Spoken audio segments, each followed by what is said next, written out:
قالت ان الملوك اذا دخلوا قرية افسدوها وجعلوا اعزة اهلها اذلة وكذلك يفعلون. اس آیت کی نصیحت کس طرح بیان ہو رہی ہے؟ واقعہ کیا ہے؟ ملکہ سبا سلیمان علیہ السلام کا دور، پیغام حق بھیجا تھا سلیمان علیہ السلام، ادھر سے تحائف کا سلسلہ، وہ سمجھی تھی کہ کوئی بادشاہ ہے، بادشاہ تحائف لے کر خوش ہوتے ہیں، سائیکولوجی تھی نا، بادشاہ کو تحفے دیے جائیں، انگریزوں کو تحفے دیے جائیں تو آمنا و صدقنا کہہ کر سر جھکاتے ہیں، لیکن یہ بادشاہ تو تھے نہیں، یہ اس طور کے لیڈر اگر سے لیڈر تھے، ہمارے سر پہ تاج اللہ کے نبی، لیکن وہ تو نہیں تھے کہ جو مال لے کر خوش ہونے والے، یہ تو مال تقسیم کرنے والے سے تھے. کیا ہے فرمایا قالت بولی ان الملوک بادشاہ لوگ اذا دخلوا قریۃ جب کسی بستی میں داخل ہوتے ہیں افسدوها اس میں فساد پھیلاتے ہیں، اپنی زور طاقت کے ساتھ داخل ہوتے ہیں. مان لو ورنہ پھر یہ پیش کرو، مان لو یا پیش کرو، اس کے علاوہ کوئی چارہ کار نہیں. فرمایا کہ جب کسی بستی میں داخل ہوتے ہیں لوگ فساد کرتے ہیں اور کیا کرتے ہیں وجعلوا اعزة اهلها اذلة، اور اس کے عزت دار لوگوں کو ذلیل کرنا کرتے ہیں، قتل کرتے ہیں، کو قید کرتے ہیں، اہانت کے ساتھ ذلیل و رسوا کرتے ہیں.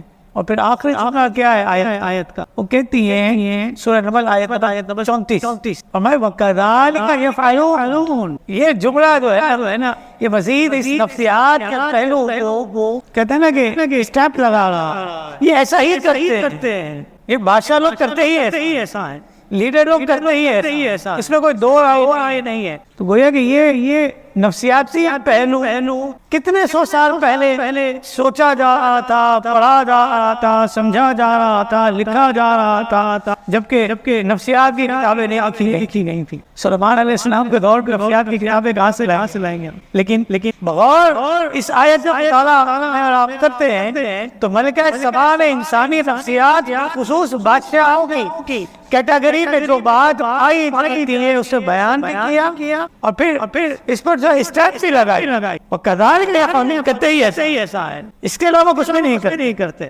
گویا کہ زور طاقت پر جو معاملات ہوتے ہیں وہ سارے کے سارے بیان.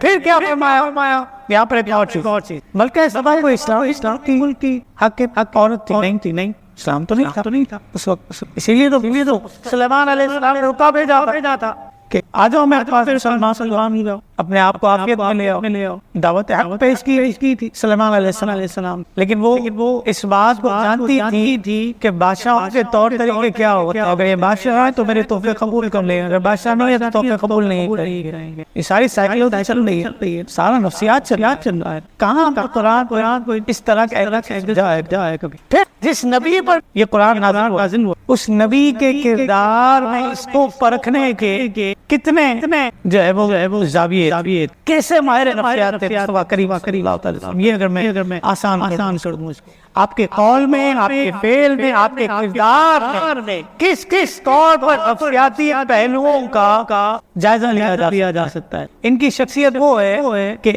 100% جسے ہے نا کہ انفلوئنشل پرسنالٹی جو انفلوئنس رکھتی ہے معاشرے میں، جن کی حیثیت ہے 100% مصطفیٰ کریم کی ذات وہ ہے. یہ بات اور آپ پڑھنے والے تھے بڑے عقیدت کے ساتھ محبت کے ساتھ بیان کر دیتے ہیں کہ جس نبی کا آپ نے کلمہ پڑھا ہے ان کی شخصیت جو ہے وہ ایسی شخصیت ہے کہ ہماگیر شخصیت ہے اور ان کا انفلوئنس معاشرے پر ایسا ہے کہ 100% انفلوئنشل پرسنالٹیز کو کہا گیا. اور کہنے والا کون ہے؟ کہ میں اور آپ کلمہ پڑھتے ہیں تو مانتے ہیں اور دل جان سے مانتے ہیں. لیکن یہ بک میرے نظر سے گزری The 100 Ranking of the Most Influential Person in History Michael H R. سنا ہوگا طلباء نے جو پڑھتے ہیں اسٹڈی کرتے ہیں پتا ہوگا کہ یہ بک اس بک کو آپ کھولے نا تو ٹاپ پر سب سے پہلا نام لکھا ہے محمد پیس بی اپون ہم. تو مصطفیٰ کریم کی ذات وہ ہے جن کا اثر اس معاشرے پر سب سے زیادہ رہا. اور ہر دور میرا. میں نے کہا انگریز لے جائے تو مسلمان کا عقیدہ کتنا مضبوط ہونا چاہیے کہ اس نبی کا کلمہ پڑھا ہے. آج انگریز مان رہا ہے کلمہ پڑھنے کی ابھی تک توفیق نہیں ہوئی اس کو, لیکن وہ لکھ گیا چلا مصطفیٰ کریم صلی اللہ علیہ وسلم کی ذات وہ ذات ہے کہ غیر ایمانی رہنے پر اپنوں کو کتنا ماننا چاہیے اور کتنی ریسرچ کرنی چاہیے اس شخصیت پر جس کے کردار کا ایک پہلو نفسیات والا ہے. مزید اسلامک اور معلوماتی ویڈیوز دیکھنے کے لیے لائک، شیئر اینڈ سبسکرائب کے بٹن کو پریس کرنا ہرگز نہ بھولیں.